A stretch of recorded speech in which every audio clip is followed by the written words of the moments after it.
Around the league yesterday, including Raiders and Texans. The Texans have that obviously great defense.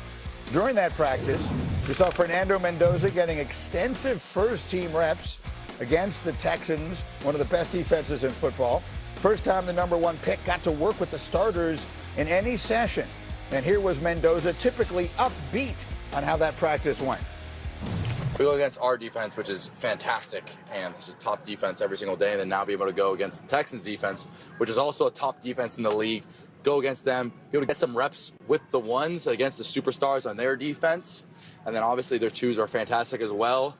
We got so much work, whether it was move the ball, first down, third down, red zone, 2 minute. There were so many situations, and I believe overall it was a positive day. There were plays that I loved and plays that I wish I had back.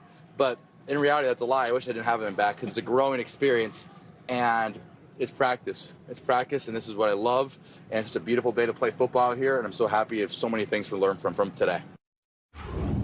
How do you not love this guy? I mean, just keep playing that. Or, Cindy, run that over and over again. I'll watch it all day long. He makes you feel like you're underachieving in life, man. It's exactly right. That's exactly right. Everything we got wrong, I wouldn't take it back because it's just all part of learning, which is great.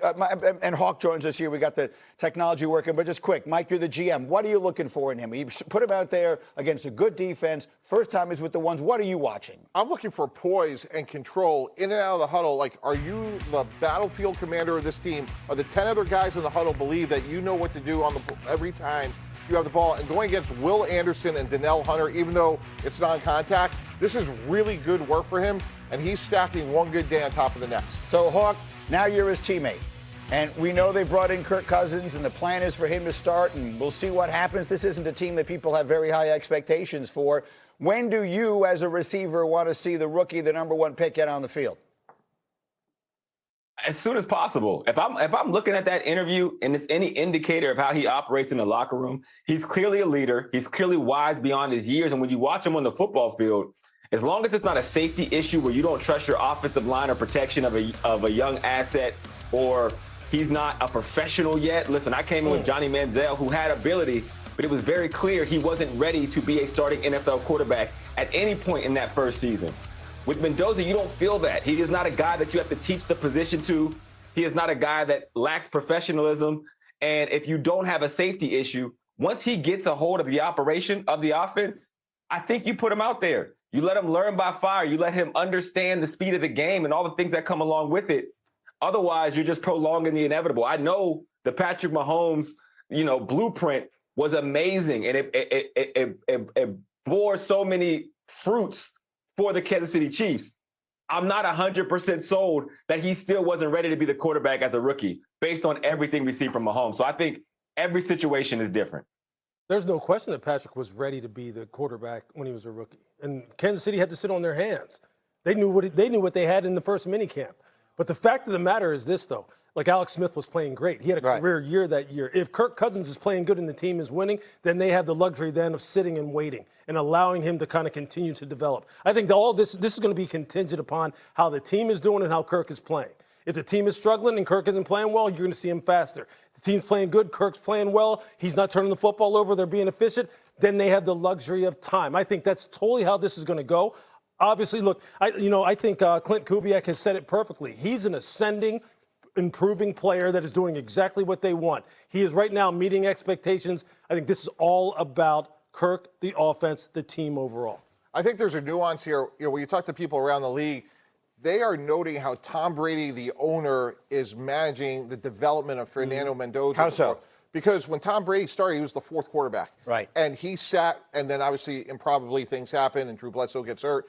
But I understand what Lou and certainly Hawk is saying, but to me, it is clear they want Kirk Cousins to play this year, the way they paid him, the way they signed Tyler Linderbaum. And I think that's the right way to go. When you're dealing with Sean Payton, Andy Reid, and Jim Harbaugh in your division, it is highly unlikely that the Raiders are going to be meaningfully competitive this year. So why not wait to at least Thanksgiving and go with the Alex Smith, Patrick Mahomes sort of dynamic? Because to me, I'd rather make sure that, and there's no doubt that he'll know what to do, but I'd rather have Fernando Mendoza learn on the sidelines and not take some of those hits, and then when you put him out there, hopefully he'll be successful. Yeah, I think this is one of these situations where you just got to play it by ear. You just got to see how it's going. You don't know how Fernando is going to continue to progress. You reasonably project that he's going to continue to digest this offense, absorb this offense, and continue to elevate his level. Look, I'll tell you this. If I was Clint Kubiak, if I was Tom Brady, if I was John Spytek, that first throw that he had to Malik Benson off of that play action pass, off of that play action against Arizona in the preseason, as soon as I saw that, I'd be like, oh boy, uh-oh. We may be looking at something here that's going to go a lot faster than we thought. I think you just have to kind of let this play out. Well, they will play a preseason game, and you will see it. Week 2 of the preseason continues this week. We got marquee matchups Thursday and Friday on NFL Network. Let's go. Raiders, Texans, Thursday, 8 Eastern on ESPN. You can watch NFL preseason games on NFL Network now, also streaming in the ESPN app. And just a quick word to someone that we all owe a debt of gratitude to. They said this would never work, but I can personally attest as someone who has been here for almost 30 years that it did work, it does work, and it will work.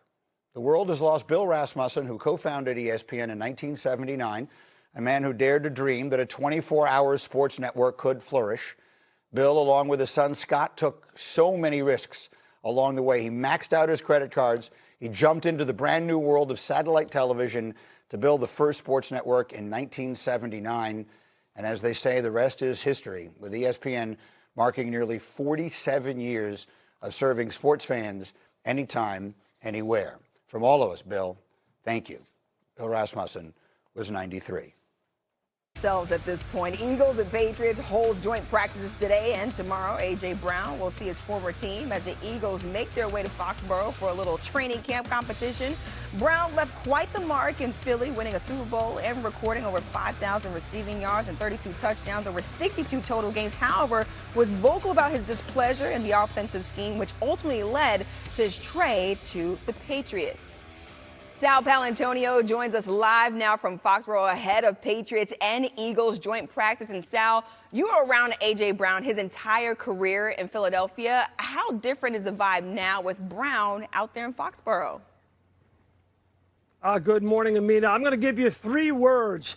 It is connection, collaboration, and commitment. Let's start with connection. Let's take a look at this photograph inside the Patriots' new practice facility. There you see A.J. Brown's locker right next to quarterback Drake May. In that picture, taken by our very own Mike Reese, by the way, is John Stryker, VP of Patriots Ops and Strategy. They put them together so they could connect. In Philadelphia, A.J. Brown was housed with the wide receivers.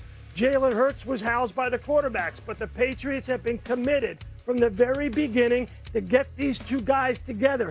And that has followed over into these practices here at training camp and after practice.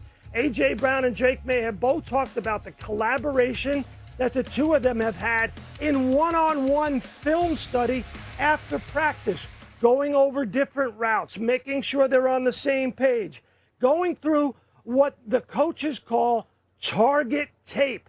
Very, very important, because A.J. Brown only caught 64% of his targets last year. Stephon Diggs, here in New England, when he was here last year, caught 89% of his targets. That led the National Football League. So you want to get those targets. Drake May's got to be on time and on target to A.J. Brown. And then commitment.